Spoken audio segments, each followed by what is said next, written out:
नमस्कार, दिन भर की बड़ी खबरों में आपका स्वागत है। मैं हूं आपके साथ सुरभि। आज इस बुलेटिन में बात होगी एमपी छत्तीसगढ़ में प्रचार समाप्त होने से हुए चले शब्दवाणों की, सोनिया गांधी के राजस्थान पहुंचने से बदले राजनीतिक हवा की। बात करेंगे अब किस मामले में घिरते दिख रही हैं अडानी। एमपी चुनाव में कांग्रेस ने किए बड़े खेल की। इसके साथ ही देखेंगे कि जाने माने कार्टूनिस्ट इरफान की किस खबर पर पड़ी है तिरछी नजर। और बुलेटिन के आखिर में बात तेलंगाना विधानसभा चुनाव में बीजेपी की बी टीम की हकीकत की। इसके साथ ही और भी कई बड़ी खबरों से आपको करवाएंगे रूबरू, लेकिन तमाम बड़ी खबरों से पहले एक नजर सुर्खियों पर। केंद्रीय मंत्री के बेटे देवेंद्र सिंह तोमर के वायरल वीडियो को लेकर इंडियन यूथ कांग्रेस ने बोला जोरदार हमला। कहा वीडियो वायरल हुआ लेकिन लगता है कि ईडी को भी वायरल फीवर हो गया है, वो अपने बिस्तर से उठ नहीं पा रही। जेल से आप सांसद संजय सिंह ने लिखी 7 पन्नों की चिट्ठी। कहा मुझे खामोश करने के लिए मेरी गिरफ्तारी हुई, बीजेपी ने लोगों के लिए कुछ नहीं किया। विराट कोहली ने बनाया वनडे में सेंचुरी का रिकॉर्ड। न्यूजीलैंड के खिलाफ बनाई 50वीं वनडे सेंचुरी। सचिन के 49 वनडे शतकों का तोड़ा रिकॉर्ड। बढ़त के साथ बंद हुआ शेयर बाजार। सेंसेक्स 742 अंकों की तेजी के साथ 65,675 के स्तर पर बंद। निफ्टी भी 231 अंकों की तेजी के साथ 19,675 के स्तर पर बंद। ये तो थी सुर्खियां और अब बात आज की सबसे बड़ी खबर की। एमपी और छत्तीसगढ़ में चुनाव प्रचार अभियान समाप्त हो गया है। 17 नवंबर को वोटिंग होनी है, लेकिन वोटिंग से पहले दोनों ही राज्यों में राजनीतिक दलों ने पूरी ताकत लगा दी और जम के तीखे तीर चलाए। तो क्या रहा अंतिम दिन के प्रचार में, खास देखिए रिपोर्ट। एमपी और छत्तीसगढ़ में प्रचार का शोर समाप्त हो गया है। 2 सप्ताह के जोरदार प्रचार अभियान के बावजूद इस बार मतदाता खामोश हैं। मतदाताओं की खामोशी ने उम्मीदवारों की चिंता बढ़ा रखी है। 17 नवंबर को छत्तीसगढ़ की 70 और मध्य प्रदेश की 230 सीटों पर वोटिंग होगी, यानी 300 सीटों पर इस दिन मतदान होना है। आज प्रचार के अंतिम दिन प्रियंका गांधी ने मध्य प्रदेश तो राहुल ने छत्तीसगढ़ में रैलियां की, तो अमित शाह भी बीजेपी की ओर से डटे रहे। छत्तीसगढ़ के बेमेतरा में राहुल ने कहा कि हमारी जहां भी सरकार है वहां मैंने और खड़गे जी ने मुख्यमंत्री को एक बात साफ बता दी है, जितना पैसा बीजेपी के लोग अरबपतियों को और बड़े ठेकेदारों को देते हैं, उतना ही पैसा कांग्रेस को किसान, मजदूर, युवा और माताओं बहनों के खाते में डालना होगा। अगर वो अडानी को 1 रुपया दे तो छत्तीसगढ़ के लोगों के खाते में भी 1 रुपया जाए। बीजेपी उद्योगपतियों के फायदे के लिए सोचती है, लेकिन कांग्रेस आम लोगों के लिए। इस बीच आज अमित शाह भी छत्तीसगढ़ में थे और उन्होंने राज्य में बीजेपी की सरकार बनने का दावा किया। तो वहीं दूसरी ओर एमपी के दतिया में प्रियंका गांधी ने पीएम मोदी पर निशाना साधते हुए सलमान खान की मूवी का जिक्र किया। उन्होंने कहा, मोदी जी का पूछिए ही मत, उनका क्या कहना। देश के पहले ऐसे प्रधानमंत्री हैं जो परमानेंट परेशान रहते हैं, कहते हैं कि मुझे इतनी गालियां दी, रोते रहते हैं, जैसे तेरे नाम में सलमान खान रोए। पीएम के लिए पिक्चर बना देते हैं, नाम रखेंगे मेरे नाम। इसके साथ ही उन्होंने सिंधिया पर निशाना साधते हुए कहा कि हम यूपी में काम कर रहे थे, कार्यकर्ताओं को उन्हें महाराज महाराज कहना पड़ता था। सिंधिया ने अपने परिवार की परंपरा अच्छे से निभाई है, आपकी चुनी हुई सरकार गिरा दी, अब जनता हिसाब किताब कर देगी। वैसे चुनाव प्रचार समाप्त होने के बाद अब बारी जनता की ही है। एमपी छत्तीसगढ़ में चुनाव प्रचार समाप्त हुआ तो राजस्थान में तेज हो गया। राजस्थान में सरकार कांग्रेस की है और सवाल उठ रहे हैं कि क्या यहां 30 साल से हर 5 साल बाद सरकार बदलने का जो रिवाज चला आ रहा है वो बदलेगा या फिर इस बार रिवाज ही बदल जाएगा। वैसे देश में दूसरे कई राज्यों में इस तरह के रिवाज चले आ रहे थे जो बदल चुके हैं, तो कैसे कांग्रेस यहां बदल रही है माहौल, देखिए रिपोर्ट। विधानसभा चुनाव में अब राजस्थान कांग्रेस का एपी सेंटर बन गया है। सोनिया गांधी तो मंगलवार को ही राजस्थान पहुंच गई थी और अब कांग्रेस का हर दिग्गज नेता राजस्थान का रुख कर गया है। इसका असर भी दिखाई देने लगा है। राज्य में कांग्रेस एकजुट होकर मजबूती से उभरती दिख रही है। कांग्रेस की इस एकजुटता की तस्वीर भी अब सामने आ रही है, जहां सीएम अशोक गहलोत और पूर्व डिप्टी सीएम सचिन पायलट साथ साथ दिखाई दे रहे हैं। सोनिया गांधी के जयपुर पहुंचने के बाद वो भी पूरे चुनाव अभियान पर नजरें बनाए हुए हैं। फिलहाल भले ही सोनिया की कोई रैली या रोड शो का कार्यक्रम तय नहीं हुआ है, लेकिन अंतिम समय पर उनकी जयपुर में एक सभा आयोजित हो सकती है। कांग्रेस राजस्थान सरकार के कामकाज का हिसाब लेकर जनता के बीच पहुंची है और राज्य के सीएम गहलोत दावा कर रहे हैं कि कांग्रेस और बीजेपी की सरकार की नीतियों पर चुनाव होना चाहिए। तो वहीं दूसरी तरफ सोनिया गांधी के जयपुर में होने की खबर मिलने पर बीजेपी कैंप में हलचल मच रही। पीएम मोदी भी इसके बाद राजस्थान पहुंच गए।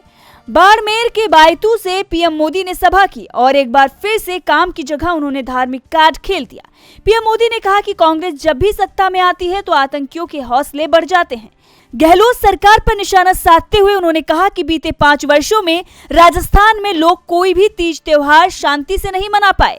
कभी सांप्रदायिक टकराव, कभी पत्थरबाजी, कभी कर्फ्यू। कांग्रेस की पिछले 5 सालों की यही तस्वीर रही, इसीलिए कांग्रेस को यहां से हटाना बहुत जरूरी है। साफ है कि पीएम मोदी ने बता दिया है कि राजस्थान में बीजेपी किस मुद्दे पर चुनाव लड़ेगी। कांग्रेस और बीजेपी के बीच विधानसभा चुनावों में जमकर टकराव चल रहा है। एक दूसरे की घेराबंदी की जा रही है, तो दूसरी ओर घेरे में तो अडानी ग्रुप भी बना हुआ है। अडानी ग्रुप और गौतम अडानी के परिवार को लेकर रोज कोई ना कोई बड़े खुलासे हो रहे हैं। तो अब क्या हुआ है खुलासा, जिससे बीजेपी भी दिख रही है परेशानी में? देखिए ये रिपोर्ट। उद्योगपति गौतम अडानी के बड़े भाई विनोद अडानी को लेकर अब चौंकाने वाला खुलासा हुआ है। दावा किया गया है कि विनोद अडानी के पास साइप्रस का गोल्डन पासपोर्ट है। साइप्रस आइसलैंड वैसे रईसों की पसंद है, लेकिन मनी लॉन्ड्रिंग मामलों से सुरक्षित बचने के लिए भी ये लोगों की पसंद बन गया है। लोग यहाँ की नागरिकता लेना चाहते हैं। दरअसल गोल्डन पासपोर्ट की योजना 2007 में शुरू की गई थी, जिसमें निवेश करने वाले व्यक्तियों को साइप्रस की नागरिकता देने का प्रावधान किया गया था। लेकिन इस योजना पर सवाल उठ रहे थे और बाद में 2020 में इसे समाप्त कर दिया गया। लेकिन इस दौरान 7,000 से ज्यादा लोगों ने गोल्डन पासपोर्ट हासिल कर लिया, जिसमें विनोद अडानी का भी नाम शामिल है। साइप्रस की नागरिकता पाने वाले शुरुआती आवेदकों में गौतम अडानी के बड़े भाई विनोद शांतिलाल अडानी भी शामिल थे और इस बात का खुलासा जनवरी 2023 की हिंडनबर्ग रिपोर्ट में भी किया गया था। विनोद अडानी को साइप्रस में सबसे अमीर एनआरआई में से एक बताया गया है। उन्होंने 3 अगस्त 2016 को गोल्डन पासपोर्ट योजना के लिए आवेदन किया था। आमतौर पर आवेदन को मंजूरी मिलने में कम से कम 1 साल का समय लग जाता है, लेकिन विनोद अडानी के मामले में 3 महीने का भी समय नहीं लगा और 25 नवंबर 2016 को उनके आवेदन को मंजूरी दे दी गई और साइप्रस की नागरिकता प्रदान कर दी गई। विनोद अडानी का नाम पहले इंडियन एक्सप्रेस ICIJ की ऑफशोर इन्वेस्टिगेशन में भी सामने आया था। सबसे पहले 1994 में बहामास में GA इंटरनेशनल इंक नामक कंपनी की स्थापना के लिए 2016 के पनामा पेपर्स में भी विनोद अडानी का नाम सामने आ चुका है। 2021 के पेंडोरा पेपर्स में विनोद अडानी का नाम British virgin islands company hibiscus RE holdings limited को शामिल करने के लिए आया था। विनोद अडानी के साथ कुल 66 भारतीयों के पास गोल्डन पासपोर्ट है। अडानी पर हुए इस खुलासे को लेकर राहुल गांधी ने भी मोदी सरकार को घेर लिया है। उन्होंने तंज कसते हुए कहा कि अमृतकाल में परम मित्र के भाई भारत छोड़कर क्यों भाग गए। गोल्डन पासपोर्ट मतलब चोरी का सुनहरा मौका। जनता का पैसा चुराओ, शेल कंपनी बनाओ और विदेश में उड़ाओ। और साफ है कि अब राजस्थान चुनावों में अडानी को लेकर बीजेपी को जवाब देना ही पड़ेगा। वैसे राजस्थान में बीजेपी को जवाब राज्यपाल को लेकर भी देना है। तो क्या है पूरा मामला, देखिए रिपोर्ट। असम के राज्यपाल गुलाब चंद कटारिया सवालों में है, क्योंकि इस समय राजस्थान विधानसभा चुनाव में प्रचार जोर शोर से चल रहा है और असम के राज्यपाल इस समय उदयपुर में डेरा जमाए हुए हैं। वो दीपावली पर उदयपुर आए थे। वैसे तो उदयपुर उनका गृह जिला है, वो यहीं से विधायक रहे हैं, जिस कारण यहाँ की राजनीति में उनका जबरदस्त दबदबा है। और अब कटारिया को लेकर कांग्रेस की ओर से बड़ा दावा किया गया है। उदयपुर पश्चिम सीट से कांग्रेस उम्मीदवार गौरव वल्लभ ने कहा कि हर पद की एक गरिमा होती है। आप क्या सोचते हैं, रिजर्व बैंक का गवर्नर गली गली और वार्ड वार्ड जाकर पर्चियां बांट रहा है तो उसकी गरिमा नीचे गिरती है? कोई प्रदेश का गवर्नर रात के अंधेरे में छुप छुप कर जाता है तो सवाल तो पूछे जाएंगे। ऐसा अनैतिक काम क्या हो गया है? आना है तो सीधे चुनाव मैदान में आ जाएं। कांग्रेस नेता ने तंज कसते हुए कहा कि किसी गवर्नर को छुप छुप कर दौरे नहीं करने चाहिए। गवर्नर उदयपुर में महालक्ष्मी मंदिर दर्शन के लिए तो प्रोटोकॉल में गए और दूसरी जगह बिना प्रोटोकॉल के। दरअसल दीपावली के अगले दिन यानी कि सोमवार रात को मेयर GS टांग के घर पर असम के राज्यपाल गुलाब चंद कटारिया पहुंचे थे। वहां भाजपा के पार्षद भी थे जिनकी कटारिया से मुलाकात हुई। सवाल है कि क्या चुनावों के बीच असम राज्यपाल को राजस्थान आना चाहिए। राजस्थान में राज्यपाल पर रार चल रही है तो दूसरी ओर एमपी में चुनाव प्रचार समाप्त होने से पहले कांग्रेस ने बड़ा खेल कर दिया, जिससे बीजेपी मुश्किल में फंस गई है। तो क्या है पूरा मामला, आइए देखते हैं। एमपी विधानसभा चुनाव में वोटिंग से पहले कांग्रेस ने बड़ा खेल कर दिया है। चुनावों से पहले तो तमाम दल के नेता कांग्रेस में शामिल हो ही रहे थे, अब दूसरे दलों के उम्मीदवार भी कांग्रेस में आ रहे हैं। छतरपुर की बड़ा महलहरास विधानसभा सीट से बीएसपी के उम्मीदवार लखन अहिरवार चुनाव मैदान से हटने और कांग्रेस के समर्थन का ऐलान कर दिया है। बड़ा महलहरा से कांग्रेस के टिकट पर राम सिया भारती मैदान में हैं और बीएसपी के समर्थन के बाद उनकी स्थिति बेहद मजबूत होती दिखाई दे रही है। राम सिया भारती ने बसपा प्रत्याशी लखन अहिरवार को कांग्रेस का गमछा पहनाकर उनका पार्टी में स्वागत किया। इस दौरान लखन अहिरवार ने कांग्रेस की तारीफ करते हुए कहा कि कांग्रेस जनता के हित में काम करने के लिए संकल्पित होकर मैदान में उतरी है। आपको बता दें कि लखन अहिरवार ने आगे कहा कि राम सिया भारती का लक्ष्य भी जनता के हित में कार्य करना है, इसलिए हम अपना समर्थन कांग्रेस प्रत्याशी राम सिया भारती को दे रहे हैं। बसपा प्रत्याशी सहित उनके सैकड़ों कार्यकर्ताओं ने भी कांग्रेस प्रत्याशी को समर्थन देते हुए कांग्रेस को जिताने का संकल्प लिया है। इस मौके पर बड़ी संख्या में कांग्रेस और बहुजन समाज पार्टी के प्रत्याशी मौजूद रहे। दल बदल के इस खेल में एक बार कांग्रेस फिर सब पर भारी पड़ गई है तो दूसरी ओर गजा में मासूम लोगों पर इजराइल का हमला भारी पड़ रहा है। अब तो अस्पताल भी सुरक्षित नहीं रह गए हैं। WHO इसे लेकर चिंता जता रहा है। तो क्या है इस समय गजा के हालात, देखिए ये रिपोर्ट। इजराइल फलस्तीनियों को लगातार निशाना बना रहा है। वेस्ट बैंक और गजा पर लगातार हमले किए जा रहे हैं। खासतौर पर गजा में हालत बेहद खराब हो चुके हैं। यहाँ के 40% घर मिट्टी में मिल गए हैं। अधिकांश अस्पताल या तो बंद हो गए हैं या फिर उन्होंने मरीजों को लेना बंद कर दिया है। गजा के सबसे बड़े अस्पताल अल शिफा को भी इजराइल की सेना ने घेर लिया है। इससे यहाँ के लोगों को इलाज नहीं मिल पा रहा है। विश्व स्वास्थ्य संगठन की प्रवक्ता मार्गरेट हैरिस ने जिनेवा में पत्रकारों को बताया कि बारिश से गजा पट्टी में लोगों पर संकट और बढ़ेगा। ये परिस्थिति एक ऐसे समय में उपजी है जब सीवर पंप में व्यवधान और पानी की किल्लत के कारण जल जनित बीमारी और जीवाणु संबंधी संक्रमणों में उछाल दर्ज किया गया है। मध्य अक्टूबर के बाद से अब तक दस्त के 33,500 से अधिक मामले दर्ज किए जा चुके हैं, जिनमें अधिकांश 5 साल से कम उम्र के बच्चों में हैं। ये मासिक औसत का लगभग 16 गुना है। खबरों की माने तो यूएन एजेंसी फिलिस्तीनी शरणार्थियों के लिए दक्षिणी गजा में 5,80,000 से अधिक विस्थापित लोग आश्रय की तलाश में हैं। तो वहीं संयुक्त राष्ट्र महासचिव एंटोनियो गुटेरेस ने सोशल मीडिया एक्स पर लिखा है, मैं गजा के कई अस्पतालों में भयानक स्थिति और जीवन की नाटकीय हानि से बहुत परेशान हूँ।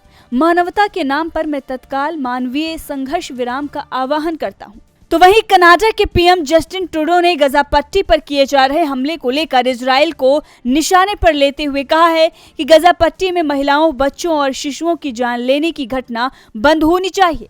इजराइल को अपनी रक्षा करने का पूरा अधिकार है, लेकिन प्रभावित क्षेत्र में बढ़ती हताहतों की संख्या एक चिंता का विषय है। मैं इजरायली सरकार से अधिकतम संयम बरतने का आग्रह करता हूँ। बहरहाल दोनों देशों के बीच चल रहा युद्ध कब खत्म होगा, फिलहाल ये कहना मुश्किल होगा। इजराइल फिलिस्तीन लड़ाई के बाद देखते हैं कि जाने माने कार्टूनिस्ट इरफान की किस खबर पर पड़ी है तिरछी नजर।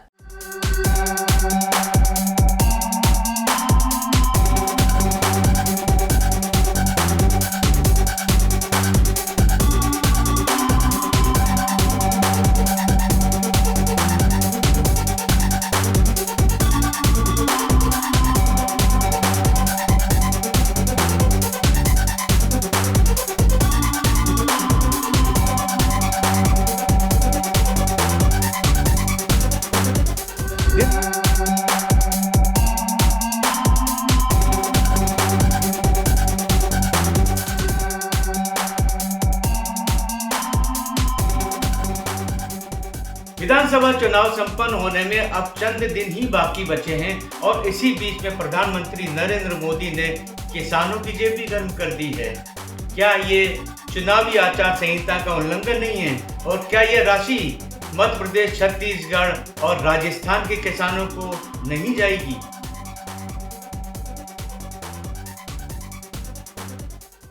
तो बहुत बहुत शुक्रिया इरफान जी। और बुलेटिन के आखिर में बात तेलंगाना में बीजेपी के बी टीम के खुलासे की। AIMIM तेलंगाना की पार्टी है, लेकिन देश में कहीं भी चुनाव हो तो असदुद्दीन ओवैसी की पार्टी हर जगह चुनाव लड़ने पहुंच ही जाती है। निशाने पर बीजेपी विरोधी वोट होते हैं, जिनका बंटवारा कर वो बीजेपी की राह को आसान बनाने का काम करती है। लेकिन जब बात तेलंगाना की हो तो चुनाव लड़ने से वो पीछे हट जाती है। कांग्रेस ने ओवैसी को लेकर बड़ा दावा करते हुए उन्हें बीजेपी की बी टीम बताया है। तो कैसे बुरी तरह से घिर गए हैं ओवैसी, देखिए ये रिपोर्ट। 2022 में यूपी में विधानसभा चुनाव हुए तो असदुद्दीन ओवैसी की पार्टी AIMIM ने 95 सीटों पर अपने उम्मीदवार उतार दिए। 1 दर्जन से ज्यादा सीटों पर बीजेपी उम्मीदवार जितने वोटों से जीता, उससे कहीं ज्यादा वोट ओवैसी की पार्टी ले उड़ी। बिहार में भी 20 सीटों पर असदुद्दीन ओवैसी ने अपने उम्मीदवार उतार दिए, जिसने महागठबंधन को सत्ता से दूर कर दिया। गुजरात में भी ओवैसी की पार्टी 13 सीटों पर चुनाव लड़ी। लेकिन जब बात तेलंगाना, जहां AIMIM को क्षेत्रीय दल का दर्जा मिला हुआ है, मूल रूप से जिस राज्य की ये पार्टी है वहां की हो, तो वहां उसने सिर्फ 9 सीटों पर उम्मीदवार उतारे हैं। और अब इसे लेकर कांग्रेस के प्रदेश अध्यक्ष रेवंत रेड्डी ने बड़ा दावा करते हुए ये कह दिया है कि ओवैसी खुद बीजेपी की बी टीम है। कांग्रेस नेता ने यह दावा किया है कि AIMIM का हेडक्वार्टर दारुल सलूम गोशा महल विधानसभा क्षेत्र में आता है। हैदराबाद से असदुद्दीन ओवैसी खुद लोकसभा के सदस्य हैं और गोशा महल विधानसभा सीट उनके ही संसदीय क्षेत्र का हिस्सा है। और ओवैसी की पार्टी का ये दावा भी है कि पूरे संसदीय क्षेत्र में ओवैसी की जबरदस्त पकड़ है और लगातार वो यहाँ से चुनाव जीत रहे हैं। यहाँ से बीजेपी ने अपने विवादित नेता टी राजा को टिकट दिया है और ओवैसी ने यहाँ अपना उम्मीदवार खड़ा नहीं कर ये बता दिया है कि वो बीजेपी की बी टीम है। ओवैसी ने टी राजा के खिलाफ तो उम्मीदवार नहीं दिया, लेकिन जुबली हिल्स से चुनाव लड़ रहे भारतीय क्रिकेट टीम के पूर्व कप्तान मोहम्मद अजहरुद्दीन के खिलाफ जरूर ओवैसी की पार्टी ने मुस्लिम उम्मीदवार उतारकर बीजेपी की मदद करने की घोषणा की है। रेड्डी ने कहा है कि ओवैसी हो या फिर बीजेपी, रिश्तेदार समिति यानी BRS दोनों ही बीजेपी की बी टीम है। बीजेपी को जब भी मदद की जरूरत होती है तब ये उनके साथ खड़े हो जाते हैं। तो फिलहाल इस बुलेटिन में मुझे दीजिए इजाजत। नमस्कार।